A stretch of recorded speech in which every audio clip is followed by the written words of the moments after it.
আল্লাহ তাআলা বলেছেন আনাকিমুদ্দিন ওয়ালা তাতাফাররাকু, আমার দ্বীনকে প্রতিষ্ঠা করো আর এই ব্যাপারে কোনো মত পার্থক্য করো না। জামাত ইসলামী বিগত 8 শতাব্দী পূর্বে এই উর্বর জমিনে তাওহীদের বীজ বপন করেছিল। সেই বীজ থেকে চারা উদ্গত হয়ে সেই চারাটি আজ শাখায় প্রশাখায় পত্র পল্লবে ফলে ফুলে পরিশোভিত হয়ে বিশাল মহিরুহে পরিণত হয়েছে।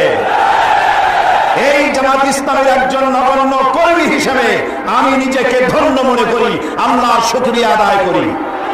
জামাত ইসলামী দ্বীন প্রতিষ্ঠার প্রচার প্রসারে বিগত 800 বছর ধরে এই দেশে কোনো হাঙ্গামা, কোনো মারধর, কোনো সন্ত্রাসী তৎপরতা চালায়নি। সম্পূর্ণ গণতান্ত্রিক পদ্ধতিতে গণতন্ত্রের বিকাশে দ্বীন প্রতিষ্ঠার জন্য একদল সুশৃঙ্খল কর্মী বাহিনী তৈরি করেছে সারা দেশ জুড়ে।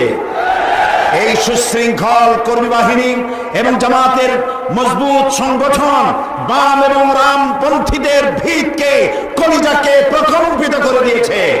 তাই তারা আজ লেগেছে জামাতের পেছনে। জামাত ইসলামী বিগত 4 বছর 3 মাস সরকারের অংশীদার থেকে অংশীদারিত্ব গ্রহণ করে এই সরকারের সাথে থেকে রাজনীতির চর্চা, গণতন্ত্রের বিকাশের জন্য বিশ্বস্ততার সাথে কাজ করে যাচ্ছে। জামাত ইসলামী মাওলানা মওদুদীর সাথে মতবিরোধ থাকতে পারে, কিন্তু জামাত ইসলামী কোন ইসলামী দল নয়, এমন কথা পৃথিবীতে কোনো বেয়াদব আজ পর্যন্ত বলতে পারে না। আমরা ইসলামী আন্দোলন করি জাহান্নামে যাওয়ার জন্য নয়, কারো কাছ থেকে সার্টিফিকেট গ্রহণ করে জামাত ইসলামীর ইসলামী আন্দোলন করতে হবে এমন কাঙ্গালি বনা জামাতের হয় নাই।